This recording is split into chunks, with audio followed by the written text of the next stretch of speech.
Please start off with your name, your job description, whatever else you'd like to say. My name is Chase Catalano. I am the director of the LGBT Resource Center, and I'm also a part-time instructor in Cultural Foundations of Education. Awesome. Now, seeing as, of course, you are the director, how long have you been working as the director? I've been here for 4.5 years. And in these 4.5 years, how has the student demographic changed and the type of students that have come into this building?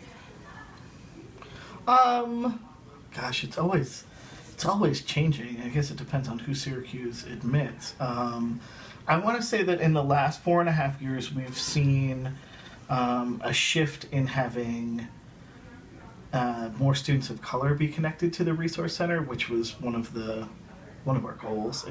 It's very coded as a white space, and so because I think LGBT issues nationally are coded as white issues, and so just being intentional to reach out and connect with more students of color.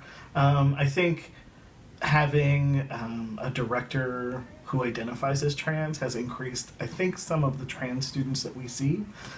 We have far more probably trans masculine students that come to the Resource Center than trans feminine.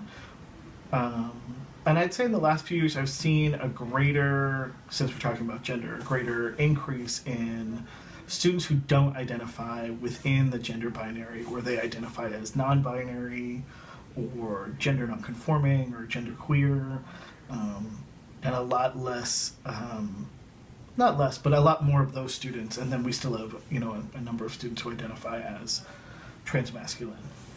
So to clarify, you'll have students that refer to themselves not as like he or she, but their. Yeah, they, their, them. I don't know that we have any students currently that identify, I'm sure they do at SU, but that are at least at the center that identify with other forms of third gender pronouns like Z and here or per, or, there's lots of different iterations of third gender pronouns. And so what I see most commonly, we have a number of students who identify with they, their, them. And in the years that you've worked here, well, let me clarify. Let me just change the question up. Sure. Before being the director here, did you have another position here at Syracuse University? No. Okay, cool.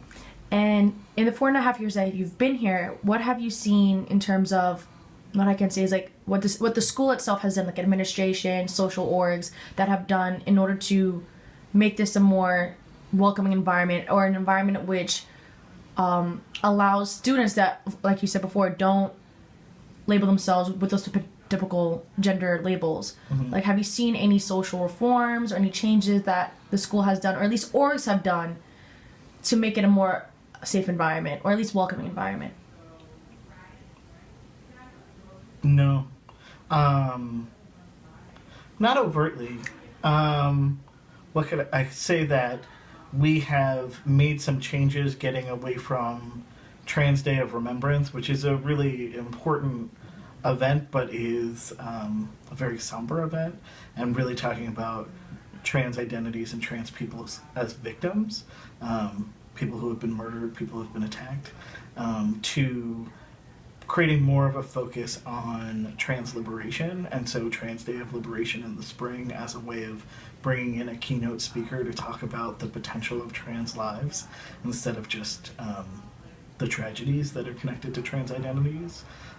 So that, and we continue the discussion group that we have here. We changed the name to Embody to try and talk more broadly, to make the group more open to people who don't identify as trans per se, or maybe identify as trans with the asterisk, so all-encompassing, instead of trans cues, which I think made people think you have to want to transition in order to participate in the group, which was not the case, but I think that's who shows up a lot.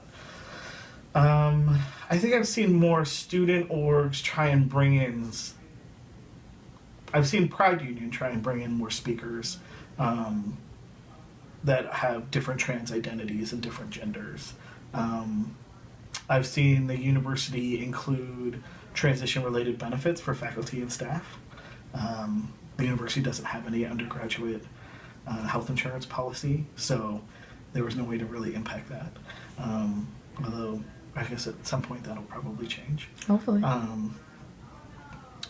I've seen, the nation largely, try and be more inclusive, but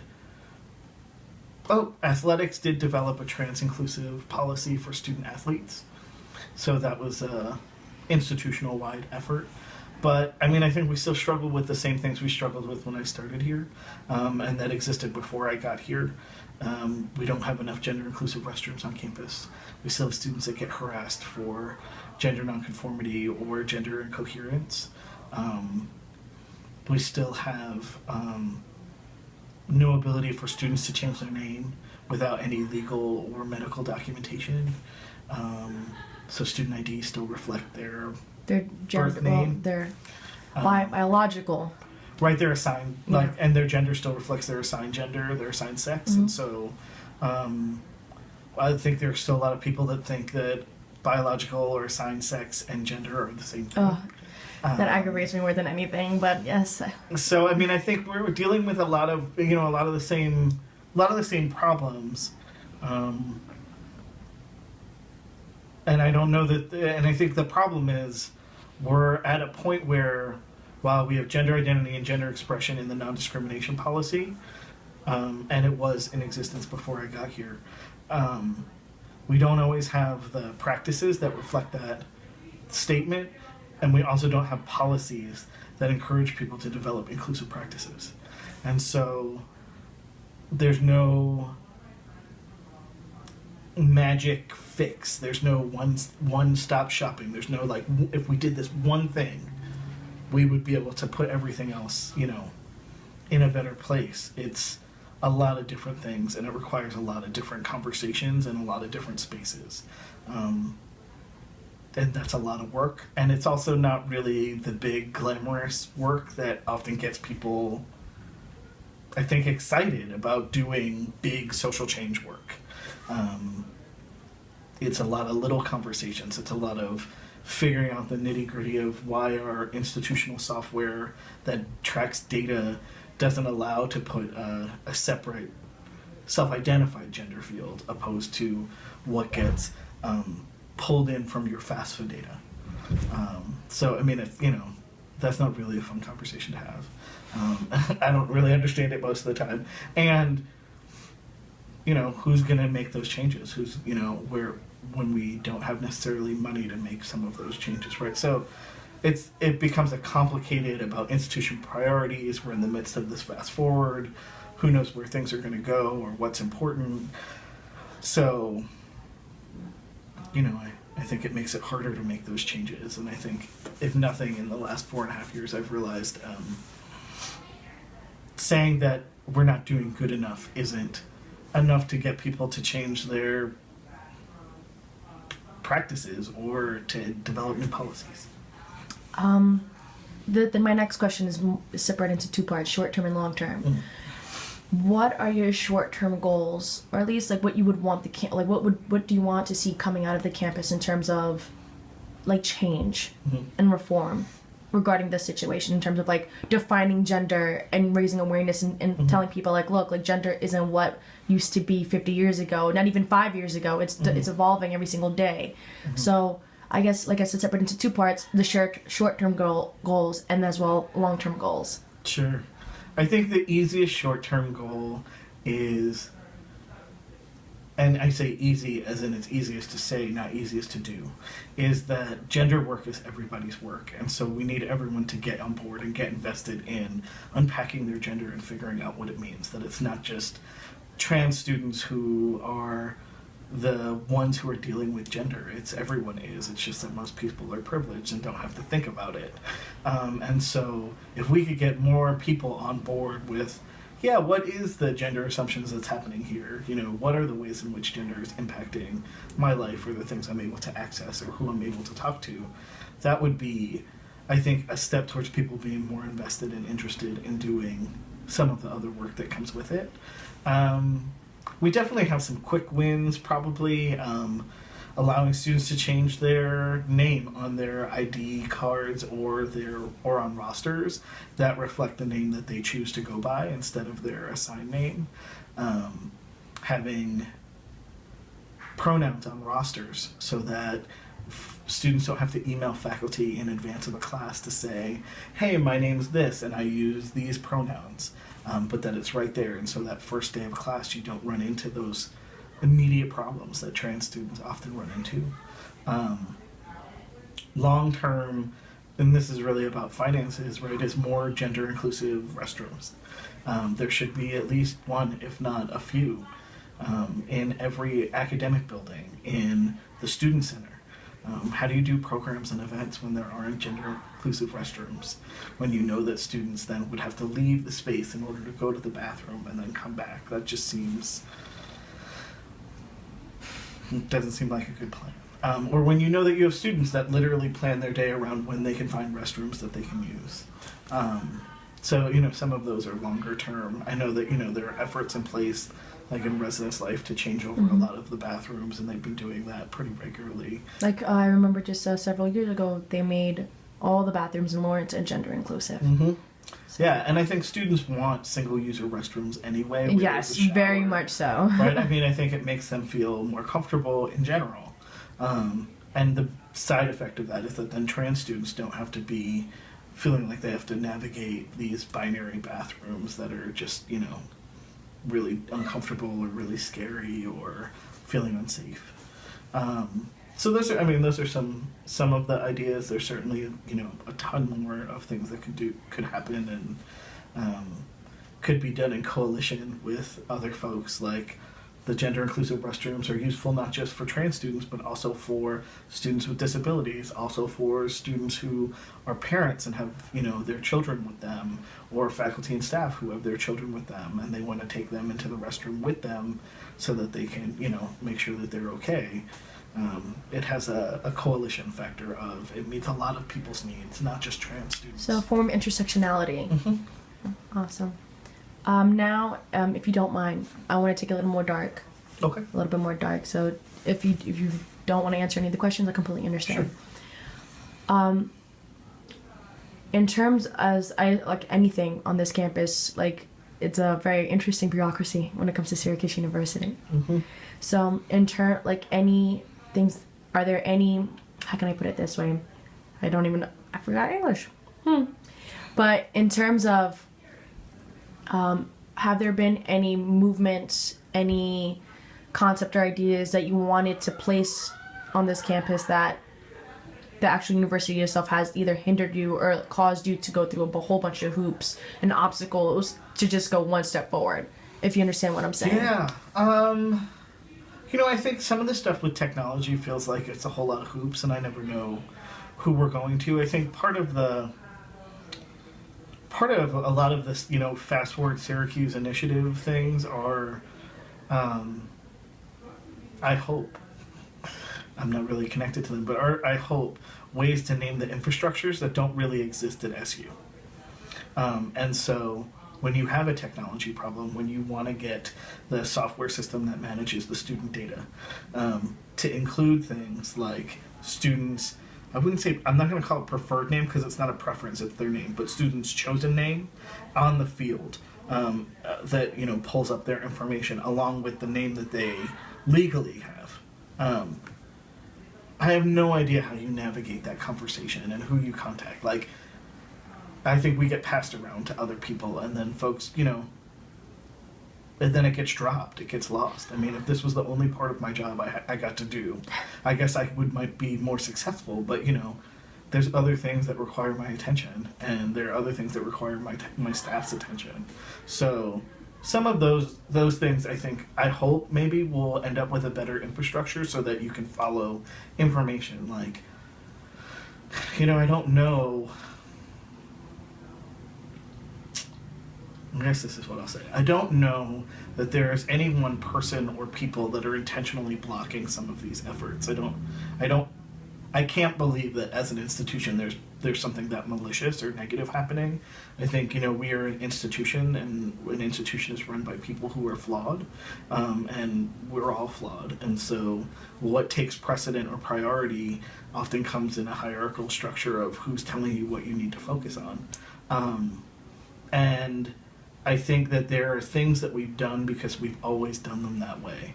And so we've never asked students to self-identify by choice their sexual orientation and their gender. I don't know that we have to make a big deal out of doing it. I think we can do it on MySlice, and it can be an optional field, and you could fill it out, and you could change it as frequently as you like, because we know that students change their genders pretty frequently sometimes, and we shouldn't be afraid of that. And for a lot of students, they're never going to change it, so just let them fill it out and leave it. At least, like, what you're saying is like having the option to do so, just like the put it ability out to there. choose. Yeah. And I think that people get afraid that, well, if we ask this information, then that's really scary information for students to provide. I don't know that there's enough data to support that students feel that way anymore. I think that 5 years ago, 10 years ago, that's how students felt about that information. I think students have become far more savvy about, I know how to block other people from seeing this information, and if I'm really afraid, I'm not going to fill it out. We know it won't be 100% accurate. It won't be a full representation of how every student identifies at Syracuse University. And it'll give us a starting point of recruitment, of retention, of contact issues, of places where students feel they're connected and comfortable. It'll give us the opportunity to reach out if that's one of the paths that we want to go. So it'll lay the foundation for more things that you could build upon. Yeah, and I think people worry, oh, well, this would be information I wouldn't want to share, but I think that's us in our, late 30s and beyond, and I think even early 30s and late 20s saying, well, I wouldn't want to share that information. I don't know that undergraduate students feel that way. I feel like undergraduate students a lot of times are like, yeah, I can tell you that I'm queer, or yeah, I'll tell you that I identify as trans, or that I identify as femme, or butch, or like, thanks for asking, I'll go ahead and tell you that. And if I don't want you to know, I just won't tell you. And so I think, it's a balance that I think we need to kind of figure out what's happening there. I think I've kind of been referring to it recently as like our intergenerational shame about being afraid of being found out, of being outed, of being known, has been passed on to the students that are incoming. And I don't know that students who are coming into the institution feel that way. So this is great, because this is exactly like coming full circle in terms of like the whole evolution of the definition of gender, and people finding comfort in labeling themselves what they feel is who they are as individuals.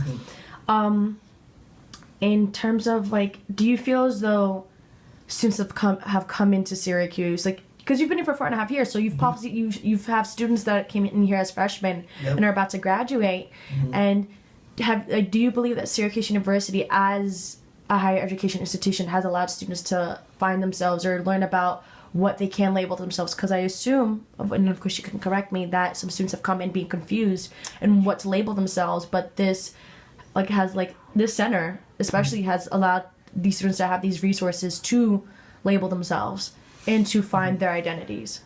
I would hope so. I mean, I think from the students who have been connected either directly or indirectly to the center, through our discussion groups or who attend our programs but never come into the center itself, I think we have seen some of that change. I have seen students who come in as first-year students and graduate as very different people. As I imagine they do all throughout campus, at least I hope they do. We really try and put an effort into connecting with students not just in the life outside of the classroom, but also with their curricular experience. So what are you taking? How does that feel? Like, what is that connected to? What are you going to do with that? Bringing in issues that allow them to center their gender and their sexual orientation in ways that are applicable to who they're going to be and who they might want to be. Being intentional about things like employment and, do you come out in a job interview? What does coming out look like? Who has the choice of coming out? Who just in no way ever gets that choice? Whether by stereotypes or by virtue of the student leadership experiences they've had. I think that those options, those connections for students, I've seen them grow and change, and that's always that's the reason that I go to work every day. Is for the students. I think the part that tells me we still have work to do is that I teach an intergroup dialogue class on sexuality and gender, and the number of students in that class who didn't even know that we had an LGBT resource center on campus, it never fails to surprise me, even though it shouldn't. And I think we have a lot of students that never even know that we have the resource center, even if they identify within our communities. And so, what does that mean? What is that about? Are we really doing our job? Are we really getting out there enough? How do we reach more than this narrow band of students that I think are looking for us, are looking for supports, will go to our programs because they're looking for ways to find themselves and see how they recognize who they are, if they can find someone who reflects back who they are or the possibilities of who they could be. How do we get beyond that narrow strip and become, something that all students at Syracuse understand that we are here for? Like, we have a new discussion group for people who have friends and family members who identify within the community. I can't figure out how we reach them. Like, I think people think if I don't identify as queer or trans, I can't go to the space. Or those programs aren't meant for me. And we're like, no, like, it's meant for everyone. Yes, our primary focus is for students who identify. Well, it's for every single person that's interested. We don't, ID people at the door and be like, tell us about your, last 5 sexual encounters. Or, tell us about 3 different conversations you had about gender today. Like, it's a free-for-all here, and we just want people to come and feel safe and or safer and feel like they can have conversations. And so I think it's a continuous process, and unfortunately we only hit a really small number of students. For the students we're able to connect with, I hope that we have a really big impact, and for the students that we have a little bit of overlap with, I hope that we have a big impact. But there's just so many more students, probably the majority of students at SU, that they wouldn't think to come here to talk about gender. I don't know where they would go to talk about gender, though. That's the part that I'm uncertain about. I think if they're talking about sexual and relationship violence, they know where they can go to talk about that. Health promotions, what used to be the advocacy center, if there's violence or relationship violence, they can go to the counseling center. But if you just want to talk about gender, like really broadly gender and not just trans identities, where do you go at SU? And that's the big question. That is the big question. I don't know that we don't have a women's center. We don't have a gender center. We have an LGBT resource center. And while we, consider ourselves trying to be there to have those conversations, I don't know that other students would think, oh, let's go have a conversation about gender at the LGBT resource center. I think maybe they go to Sassy, maybe they go to the Vagina Monologues, I don't know. Or maybe they're just not interested in having that conversation at all. Like, maybe they go to WGS classes and they think they're good. I don't know. Do you feel as though the students, once again, sorry to go into a complete different direction, but do you feel as the students, like you said before, a safer, to feel safer? In certain, a lot of students, when I have spoken to them that have, that feel that they are part of this community, they feel as though Syracuse is not necessarily the safest environment. They feel as though they cannot be themselves 100% due to the bias and, of course, the prejudice against them, and the negative stigmas that are placed on them by their fellow peers and even faculty and staff. Do you feel as though in the years that you've worked here that there has been at least some sort of a change, or has that problem increased due to that, as you said before, you have undergraduate students that are willing to come out and to be, as you said, more savvy and labeling themselves and finding themselves, their gender, and being more leaving outside of that typical binary? I think that I'm sure that the campus has changed. I don't know that we have any data to reflect how it's changed. I think what I have noticed is that we have more and more students who are trans in all of its iterations and permutations, who come in with a much clearer social justice framework and are more willing to name when shit happens. I don't know if that's because it's happening more frequently or if we have more students who are able to name it and recognize it and, call it a microaggression, call it, bias incident, to have those conversations about the structures and the systems in place. I mean, and maybe that's part of who we attract that comes to the center that I have access to most often. But I think that's the difference. And so whether that means it's happening more frequently or students are just far more versed and able to name it, maybe it's both. I don't have a clear answer on that. Okay, well, thank you very much. This was a phenomenal interview. My pleasure. Start? Mm-hmm. Okay. So my name's Coy Adams. I'm a junior here at Syracuse University studying women's and gender studies and sociology. And the other part was, What orgs are you a part of here on campus? okay, so obviously because I'm wearing a t-shirt, I've been a member of AMI, a men's issue, for about, going on 3 years now. I'm a member of Fusion, which is an unofficial RSO. It's not really a RSO at all. It's just a group associated with LGBT Resource Center that's specifically designed to be a discussion-based group for queer people of color. And also, I am part of the general body who started an 18-day sit-in last semester here at SU. Okay, awesome. Now, can you please explain what a men's issue is? Okay, so a men's issue, it'd probably be better if I just did this. So this group itself was founded over a decade ago, and the main reason being is because it wanted to redefine masculinity in an effort to end sexual, domestic, and relationship violence. And the way that we found, because they wanted it at the time to reconvene understandings of what gender meant in this really binaristic format.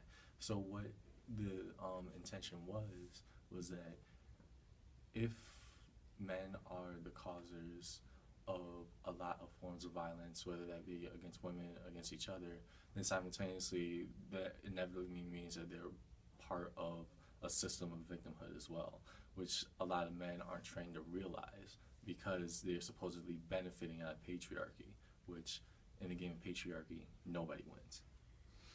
Thank you very much. I'm just being very honest. So, like, for example, one discussion point that we would have would just be like the concept of manners on dates and things like that. And you had to complicate this notion of what it means to go on a date because like different guys have different sexualities, different guys go on different like interracial dates. So like complicating the notion of gender is not being only just about gender, but a lot of other things, because you can't talk about one without talking about the other. Okay, awesome. Now, since you are a sociology and women's gender studies double major, I assume? Yes. Okay, awesome. I assume that you have some knowledge on what my topic is about. So, how do you feel the definition of gender itself has developed over time? It could be like within the last 40 or 50 years, if you do have that knowledge, and how you feel that definition has impacted this society. That's a loaded question. Okay. I don't think that gender has developed, but moreover that gender has gone through a process of ridding itself for a lot of reasons. I don't really think that gender has developed to a capacity that it could have been. And in this context, I'm going to talk about like racism, classism, homophobia, etc. I'm going to talk about like pretty much every system of oppression, so get ready for that. But particularly when people say like gender is developing, I really don't know what they mean by that. I mean, people call me a feminist. At this point in my life, I still don't know what that means, and that's for a lot of reasons. But going on the concept of like genders, it's not just man and woman. I met plenty of trans people who I absolutely love. I myself am cis, which means that the sex that was assigned at birth, the category of sex, matches well with my identity and behavioral cues that society deems as being normative for my body. Now, when we talk about the issue of gender and development, there's really no way I could talk about that without talking about different social economic status, different racial categories, different sexualities. Particularly for people of color, I think gender got, because of like settler colonialism and genocide, that gender really got configured into a binaristic format in order to uphold capitalism. At the end of the day, a lot of the gender based things, even for like those of the most privileged, it's all about capitalism. So like what I mean by that is, if you looked at the artwork of many communities of color, whether that be from the indigenous artwork in like every South Asian sex, in Africa, in the Caribbean, in Meso and South America, you would find that there's actually not only a lot of different portrayals of sexuality, there would be plenty of paintings of male body persons having sex with each other, female body persons having sex with each other, but also the presentation of gender as a transitive space is not either one or the other. And especially when, if I can give an example of certain Native American cultures, how those who exhibited gender in a non-binaristic format were actually seen as spiritual guides to the people, because the people, for the most part, saw them as beings who could communicate with the beyond, because they did not identify neatly, and thus they were not grounded to the idea. And because of that, it was infused into a lot of spiritual practices where those who did not fit into the either or category were seen as not only special but essential to the building of the community. And this formation of gender was strictly systematically eliminated. It was systematically annihilated. And the reason being, if you could think of these understandings of gender and how they play out through the modern day, one thing I can think of is like the example of African American vernacular English and how that has its roots in slavery. So like in slavery, African persons who were not considered human beings, even though they were anatomically human, had to figure out how methods of speaking English, but doing so in such a manner that the white people who were enslaving them did not understand what they were talking about. And it's interesting when you see the development of gender and how gender was used as a tool to distinguish between who was human and who was other. So if human beings could exhibit gender, then animals could only exhibit sex. And that's a key point to how slavery operated. Whereas white people who saw themselves as human beings could not afford to give humanity or recognize humanity in other anatomically similar people, that was key into the development of their economic platform and status, especially in the United States society. And when you talk about the application of gender onto bodies of color, it becomes an interesting application because it's as if they are trying to fit into a system that was never designed for them, because it was specifically designed in a manner such that they were made into dehumanized animals. Now, this can be seen in like the formations of like the outlawings of sexual practices amongst slaves. And again, talking about different systems of oppression, I can't talk about gender without talking about rape and talking about racism and rape.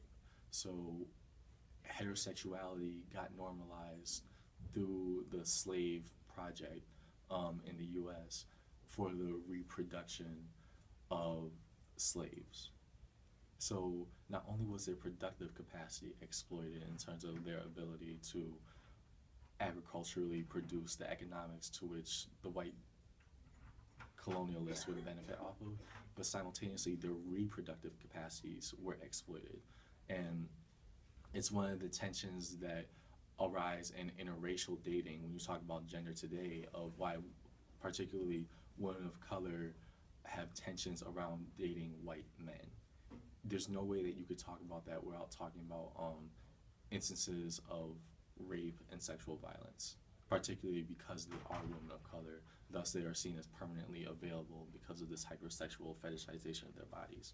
Now, going back to the concept of how sexualities were normalized and regimented, homosexuality was outlawed because of the main tools that outlawed homosexuality was misinterpretations of Christianity through the Bible, and also bannings of certain slave practices. Because if your reproductive capacity or your ability to produce another worker, at this point I can't even call them human beings, because although they were human, they were not seen as human and not conferred as being human through the social system they were in. If their reproductive capacity was exploited, then that means same-sex combinations would not be productive because it would not uphold white supremacy. So this is a recurring trend amongst mainly African diasporic communities, and how they view, there's a lot of homophobia, but it's not because they are inherently by any nature homophobic or more homophobic than white people, but there is no way they can talk about that relationship to homosexuality without talking about colonialism and racist genocide. I know for instance, in Jamaica, they would take the strongest male slave out into the public courtyard, and the slave masters would gang rape him to demoralize, like, this is your strongest warrior and look what we can do to him. Imagine what we will do to you if you betray us. And so rape and sexual violence was then used on these degendered people as a way to regiment their bodies for the production of capitalism. Again, talking about the intersecting nature of race, gender, class, sexuality, religion, everything. Now, how this plays out into the modern day, you could see it formulate differently for different bodies, right? So particularly, one thing I think of is like, when we had this conversation about genders in a plural, I always think of how communities of color, even with their binaristic formats due to the structural impositions of what like settler colonialism did to them, how they still utilize language and certain practices as like spaces for deviant resistance. So one thing I think of is like, even with the imposition of Spanish language in Latino culture, of the prepositions of el, la before everything, or a. When you look at Chicano culture, as far as particularly Chicano with an X, not with a CH, and there's a lot of reasons behind that, you find that, wow, they don't obey this format so easily. And there's a lot of reasons, but I can't get into that because obviously it's time for the interview. Simultaneously, like, I think of like the Black community and the way that particularly feminine presenting people, and that could be a queer person of color regardless of your gender affiliation, or trans people of color, use the term girl. Because traditionally, through like the European format of gender, girl was supposed to represent young, innocent, about to be wed off, white, female. The way that the term girl and gender as a transitive space was used, particularly even today, you could hear it amongst femme communities of color. You could call literally anybody girl. No, I'm very serious. You could say, like, I could be talking, because I have different access points by virtue of being a queer person of color, and particularly being a queer man of color, but identifying as feminist, even though I'm read as being masculine because my body, because my voice, etc., etc. I could say the word girl to another femme man of color, and we just be sitting there like, girl, did you just see this? So even though I, society-wise, would not be identified as being a girl or woman by any means, the utilization of language beyond the body, like beyond biological essentialism, was something that has been a site of resistance for a lot of particularly communities of color. Now, going into like more modern days and how gender has evolved, I would say it has and it hasn't. And the main reason is because the mainstream understanding of feminist movements only highlight gender, and I'm gonna try to wrap this up as quickly as possible. No, take your So- time. It's okay. No, I'm gonna get to that, but Mhm. I just had to explain this one point. So, in the understanding of how feminism developed in the United States, one of the most pivotal parts of the movement was the Black feminist critique, and the idea was coined by Kimberly Crenshaw and a law review in the 1980s that coined the term intersectionality. Intersectionality is the theoretical approach that examines all forms of oppression as interlocking when they meet people. So, by that nature, if they are interlocking, they cannot be solved separately from one another. They are not mutually exclusive. You cannot solve racism without solving homophobia. You can't solve sexism without solving capitalism. You can't solve ableism without solving Islamophobia. Everything is interconnected by nature. And if I could take like my own location in intersectionality, I would be a middle, lower class, queer, cis man of color who has United States citizenship, who is able bodied, who does not affiliate with religions, but by virtue of knowledge gets access to religious spaces. So there's a lot of different power dynamics at play all at the same time. And the way that the mainstream feminist movement has still not adopted this understanding, which it makes common sense once you really think about it, because it's one of the most pragmatic of like applications that you can do of theory. It's like, oh, there's a word for that. I find that in a lot of communities who like have been locked out from language. It's like, oh, yeah, everything's interconnected, duh. But the way that you can see that particularly the feminist movement is still very much about cisgendered, heterosexual, middle-class white women, and only problems that face cisgendered, heterosexual, able-bodied, middle-class white women is like the presentations and understandings and very limited understandings of what it means to have gender. So two examples I could think of are what happened at the Oscars, and I think it was the Oscars, correct, with Patricia Arquette, and what the show Girls by Lena Dunham. Don't get me started. I have a lot of critiques of the show. Girls. Okay, so back to what I was saying earlier. I find the show Girls to be incredibly problematic for a slew of reasons. It's not just because I have like dislike towards the acting ability of certain some of the characters, though I think some of the characters can't act, just me. But moreover, the presentation, and this is what a lot of understandings of gender are centered around understandings of the narrative that predominantly able-bodied, middle-class, heterosexual white women face as being the default for every other person, especially when it comes to gender conflict. So one of the ways that I've always been bothered by the show Girls by Lena Dunham is that she makes New York really white. I've never seen any presentation of the 5 boroughs where you just don't bump into any person of color. Yet on the show, you see almost no people of color.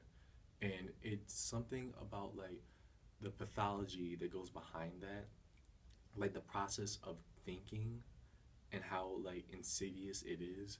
Like if she is supposed to be like this, new revolutionary wave feminist, and I'm just saying there the entire time, like it's like she doesn't even believe that people of color exist. Like I went through an entire episode and only saw like one Asian person, one black person, and that was it. And even then, like I saw them for like 2 seconds because they were on the corner running, and I'm like, that's definitely not how it looks in there, like in New York City. Particularly out of all the places that you could have picked in the United States to center your story, you picked one of the most densely populated areas, no people of color. So So it's really interesting, and this was also highlighted in Patricia Arquette's notes at the Oscars about finally getting equal pay for women who do the same job as men. And I'm going to critique the hell out of that. Um, the 22-cent gap is real. It does result in real material conditions, but I'm going to really complicate her notions of what it means to be a man and what it means to be a woman. After she did that at the Oscars, and when I saw it at first, I was like, okay, not bad.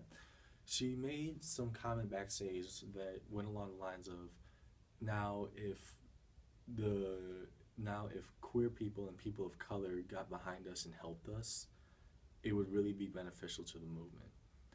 And that just shows a misunderstanding of history, because those who were like the most radically oppressed have always been there, especially when it comes to like the feminist movement. Because during the mainstream feminist movements, while white women, particularly middle class white women, were considered with equality, like other forms of intersectionally oppressed women were concerned with justice. They did not care the methods of by which they got this justice, but they wanted justice, and equality could have been a byproduct of that.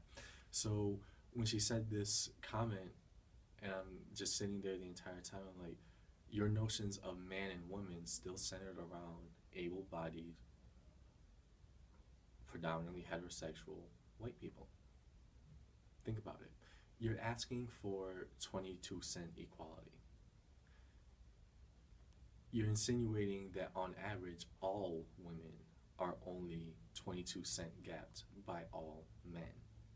However, statistically, if you want to put it into a framework that complicates it, she would be feminism is. When she talked about a pay gap of 22 cents to every man, that referred mainly to high-class, white-collar corporate jobs. Who occupies the space of high-class, white-collar corporate jobs? Mainly able-bodied, heterosexual, white men. So the notion of man defaulted to these able-bodied, heterosexual white men. Simultaneously, if she is presuming that 78 cents is the ubiquitous gap that all women face in opposition to these able-bodied, heterosexual white men, then she is also not including women of color in her analysis of being a woman, not including trans women in her analysis of being a woman, not including queer people in her analysis of being a woman, not including the disproportionate amount of pay inequality for people who are not classified as being able-bodied in her analysis of being a woman. So that also means that her idea of the default woman centers around a able-bodied, heterosexual white woman. And it's incredibly problematic because these notions of gender, the way that it's presented, especially in the media, like with hashtag feminists, is that it's only about gender, because these able-bodied, oftentimes heterosexual white women, cis white women, just don't have time to deal with anything but their own bullshit. And through that presentation of feminism, that is why a lot of people do not take up the mantle. It's not simply because of, oh, well, they would be aligned with being a man, or, oh, they're trying to prioritize something else first. No. But moreover, that if you talk to the average person, a lot of people, regardless of any type of background they have some sort of feminist ideology. A lot of people. This is a recurring trend. But particularly as it relates to the label of feminism, a lot of people cannot get behind it because it is not intersectional. And even those people who don't even know what intersectionality is, like the terminology and like the intricacies of it, know that there's something fundamentally wrong when Patricia Arquette gets up on the Oscars, complains about pay inequality, then shits on queer and trans people and people of color, and also queer and trans people of color, because those things are not automatically exclusive of one another. So, in talking about gender and how it's developed, I would say that because of systemic violence that has gone on in multiple fashions, it has actually been watered down. I would say that a lot of notions about gender and what it could be, what it is, what it could develop into, is only possibly getting back to what it already was. And through that, through decolonizing gender in multiple facets, allows space for people to claim who they already were. Does that make sense? That makes perfect sense. Okay. Greatly appreciate all of this information, by the way. Okay. Cool. This is going to be the last question because you gave me a ton of detail, which I greatly appreciate, trust me. Now, seeing as though, as you said before, that how it hasn't developed, do you feel as though, like, you're obviously not satisfied with what has been done in order to create an equal and safe environment for all people?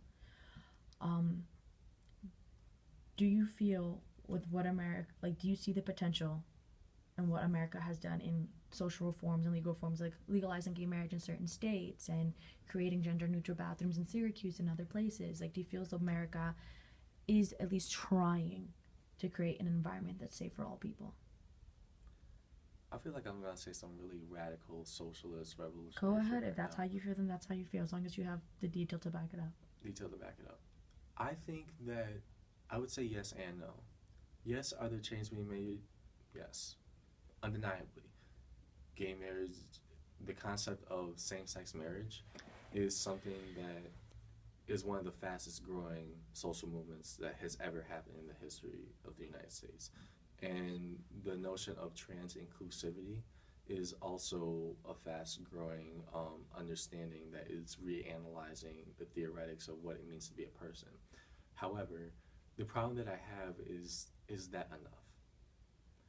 What I mean by that is a lot of people will be like, yay, gay marriage, equality, but have nothing to say about the everyday microaggressions that queer people have to go through. Have nothing to say about how straight people have their songs on the radio all the time. How when queer artists, particularly musical artists, have to re-gender their songs to make it more palatable to straight ears. Because it's displeasing to hear about two people of the same sex actually wanting each other. So in this sense, the notions of change and reform would be done in so much as they can be co-opted into an appropriation by the system to uphold already established forms of power. And whether it be in terms of gender or any form of oppression really whatsoever, the moment that it gets codified is also the moment that it needs to be changed. Because what has to always be remembered at the heart of the matter is that the law by no means is neutral.